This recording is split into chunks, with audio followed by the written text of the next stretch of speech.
Ito ay talagang isang pelikulang suspense politika na minamaliit. Hindi lamang nito ibinunyag ang iba't ibang mga madidilim na lihim ng gobyerno ng South Korea. Ipinapakita pa ng direktor ang paggamit ng mga gangster sa mga babae bilang suhol at ang pagwawalang bahala nila sa buhay ng tao. Ang pagkakabuo ng mga karakter na puro masama ang ugali ay naglantad sa kasakiman at kapangitan ng pagkatao. At ang mas nakakagulat pa, ang pelikula ay batay pala sa totoong pangyayari. Nagsisimula ang kwento sa isang mamahaling club sa Myeongdong. Isang babae ang umiiyak habang nagrereklamo sa manager. Ininsulto raw siya ng isang sikat na rapper sa loob ng VIP room. Si Jesus, na matalik na kaibigan ng manager, ay nagpas siyang mamagitan para ayusin ang gulo. Akala niya, maayos niya ang nangyari.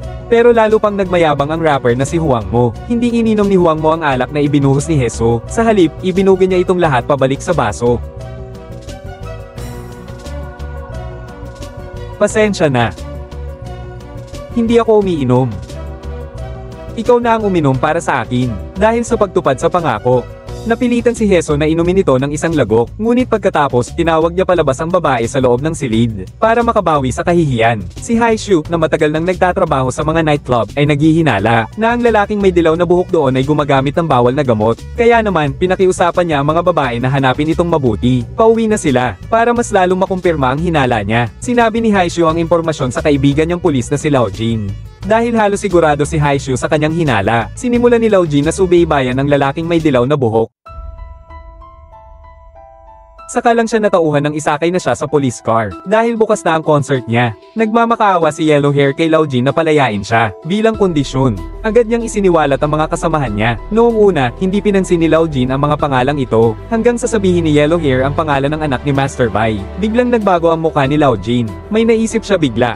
Direkta niyang itinapon ang lalaking nakadilaw na buhok sa gilid ng kalsada. Pagkatapos, agad na sinabi ni Lao Jin ang impormasyon sa kanyang superior. Dahil nagsumbong sila noon laban sa isang mataas na opisyal. Kahit na nakulong ang opisyal at nagtahi ng damit, ngunit hindi nila inakala na ang paboritong estudyante nito na si Lao Zhao ay pumasok sa Blue House pagkatapos ng ilang panahon. Mula noon, palagi silang pinapahirapan ng nakatataas. At ayon sa investigasyon, nalaman na, ang kapangyarihan ni Lao Zhao ngayon ay dahil kay Bai Laoy na naghahari sa mundo ng krimen, na patuloy na nagbibigay sa kanya ng pinansyal na suporta. At si Bai Laoy, noong panahon ng pananakop ng Hapon, ay sa tulong ng mga Hapon, ay patuloy na nagpapautang ng may mataas na interes, kumikita sa panahon ng kaguluhan. Ngayon, nalaman na ang kanyang anak ay may mga bisyo. Kung gayon, tiyak na magagamit nila ang butas na ito, para ibagsak si Lolo Bai at ang kanyang mga tagapagtanggol.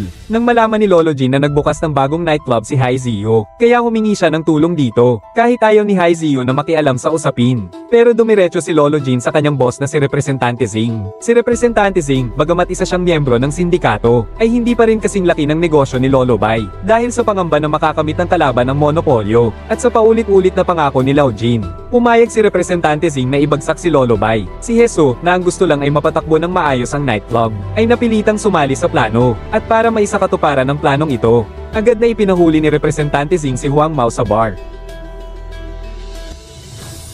At nang kumilos ang kalaban, ang hindi inaasahan ng lahat, noong mismong araw ng operasyon, isang grupo ng mga prosecutor ang biglang dumating sa nightclub, at unang dinala palabas ang anak ni Lolo Bai. Dahil dito, naguluhan si Hai Ziyo. Hindi niya maisip kung sino ang nagbunyag ng sikreto. Lumabas na noong gabi pagkatapos ng pulong. Sinamantala ng kasosyo ni Hai Ziyo na si Ruiji ang kanilang pag-alis. Tahimik siyang pumunta sa kwarto at kinuha ang listening device sa ilalim ng mesa. Pagkatapos, ipinarinig niya ang naging usapan nilang tatlo, sa loob ng kotse sa isang inspector. Ang dahilan kung bakit ito ginawa ni Raoji, ay dahil bilang isang nangungunang hostess sa nightclub. Isang araw ay inalok siya ni Haeshu na sumali sa grupo. Sa una, hindi pinansin ni Raoji ang mga kondisyon na inalok ni Haeshu. Ngunit nang makita niya kung sino ang amo ni Haeshu, nang malaman niyang ang masamang tao pala na iyon ang pumatay sa kanyang ama, agad siyang pumayag na maging kasosyo ni Heso. Dahil nalaman na niya ang plano ni Representante Jong at ng mga kasama niya.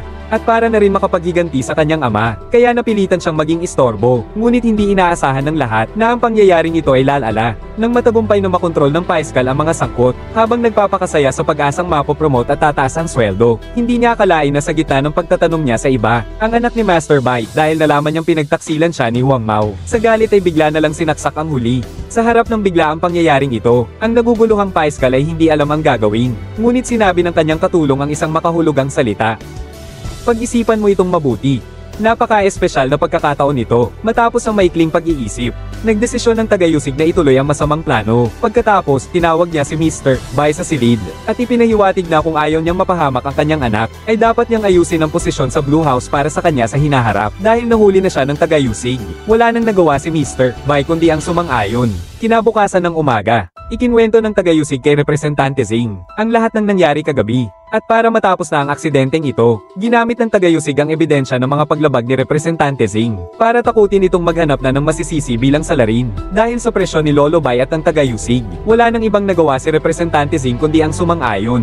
Dahil nalaman din ng tauhan ni Jesus na si Sanchol ang tungkol sa pagpapahamak kay Lolo Bek, hinihiling ni Representante Jong na kusang loob itong umako ng kasalanan. Nangako siyang hindi lang niya ito babawasan ng sentensya sa 2 taon, kundi bibigyan pa ito ng malaking halaga ng pera bilang kabayaran. Dito na tuluyang napagtanto ni Jesus na nakipagkasundo na pala si Representante Jong kay Lolo Bek, bagamat sa pagkakataong ito ay makakaligtas siya. Pero nakita niyang naghihintay na ang mga inspector sa lobby. Hindi pa rin matitiis ni Jesus na hayaan si Shang Chou ang sumalo ng sisi, kaya nang magluwag ang mga inspector, gumamit siya ng dahilan para tawagin si Shang Chou sa kanyang kwarto. Dahil napagtanto niyang hindi magiging madali ang sitwasyon, pinatakas ni Jesus si Shang Chou sa bintana. Kahit pa natuklasan ng mga inspector ang ginawa ni Jesus, buti na lang ay nakatakas pa rin si Shang Chou sa tulong niya. Sila ay nakasakay sa kotse at mabilis na tumakas sa lugar. Nalaman nila na naghahanap si Lolo Bai ng masisisi. Pagkatapos, agad na kinontak ni Jesus si Lolo Kim. Nagpaalala siya sa kanya na mag-ingat, pero nakatanggap na si Lolo Kim ng sapilitang sapina. Papunta na siya ngayon sa tanggapan ng tagayusig. Sinabi niya kay Jesus na kung hindi siya makakalabas, maaari siyang humingi ng tulong sa kanyang superior. Di nagtagal, dumating ang tagayusig sa silid.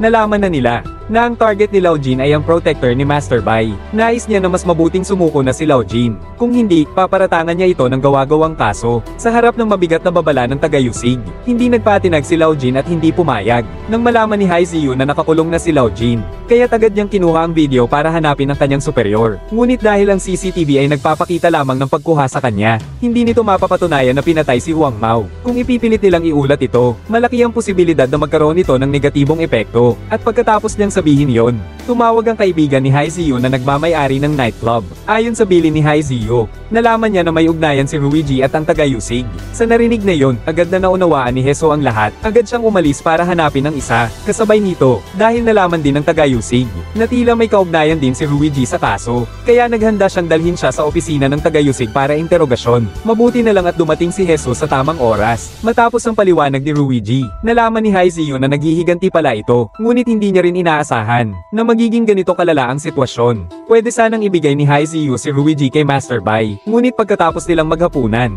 nagdesisyon pa rin siyang tulungan si Ruiji na pabagsakin si Representante Zing.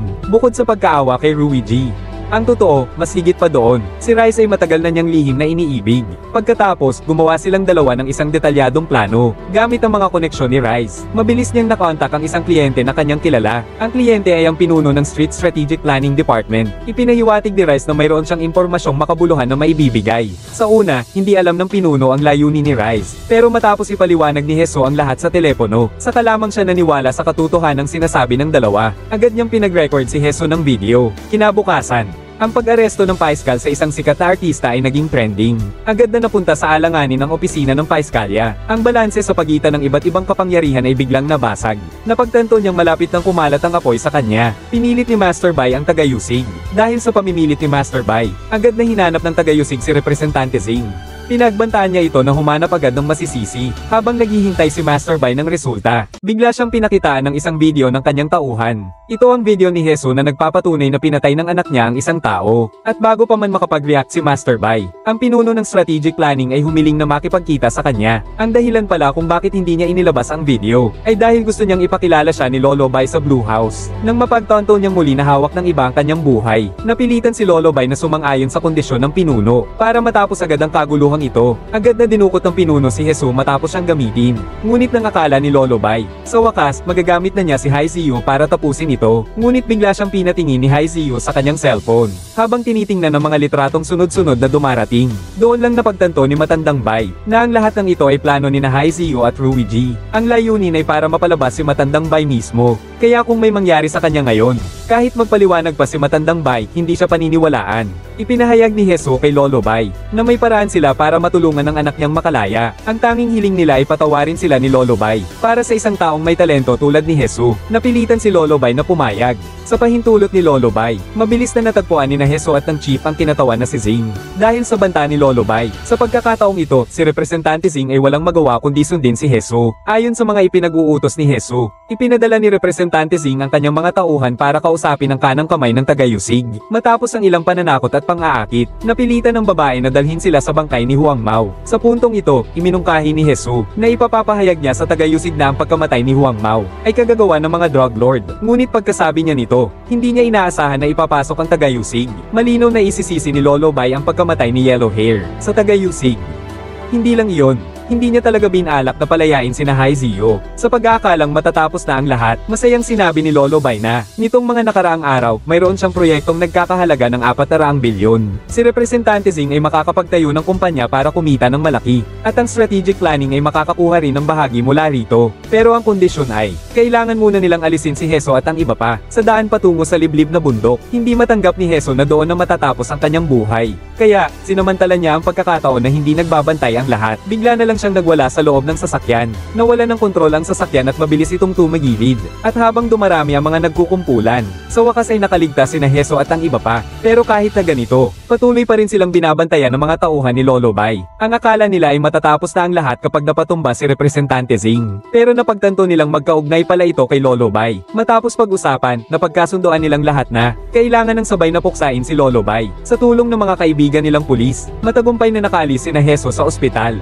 Sa loob ng sasakyan, naalala ni Heso ang pag-uusap nila ng amo ni Lolo Kim. Bigla niyang naisip ang susunod na gagawin. Napagtanto niyang hindi titigil ang anak ni Lullaby. Mabilis na natagpuan ni Heso ang lalaki sa isang nightclub. Matapos ang sapilitang pagkapkep, natagpuan nga ni Heso ang mga ipinagbabawal na gamit na dala nito. Ang lalaki, na labis na nataranta, ay nagbalak agad na umalis. Ngunit matagal nang naghihintay si Raiji sa gitna ng dance floor, nang mabunyag ang tungkol sa anak ni Bailao. Ang lahat ng kanyang mga nagawa dati ay nawalan ng saysay. Sa harap ng presyon ng media at publiko, ang transaksyon ng tagayusig at ni Lullaby ay nabunyag din. Samantala, sinamantala ni Lolo Jin ang pagkakataon para isapubliko rin ang sabuatan ni Lullaby at ng mga matataas na opisyal sa Blue House. Hindi nagtagal, nahuli ang lahat ng sangkot sa loob ng silid investigasyon. Nang malaman ni Representante Zing na pinagbibintangan siyang pumatay ng tagayusig, agad siyang nagdesisyon na magpakamatay na lang. Agad niyang isinumbong sa pulisya ang katotohanan sa likod ng kaso. Sa pamamagitan ng paggamit ng ganitong pamamaraan, ang iba pang mga nahuli ay nagsimula na ring magturoan, na nagsasabing lahat ay utos ni Master Bai. Si Master Bai ay agad na naging tampulan ng sisi. Ang mga opisyal na may transaksyon sa kanya, ay masayang nakatanggap ng pares ng posos. Sa huli ng kwento, ang sakripisyo ni Haizio ay sa wakas nakatanggap ng gantimpala, sa isang malinis na dalampasigan. Magkasama silang ni Shangzi na tinatamasa ang magandang sandali ng kanilang buhay.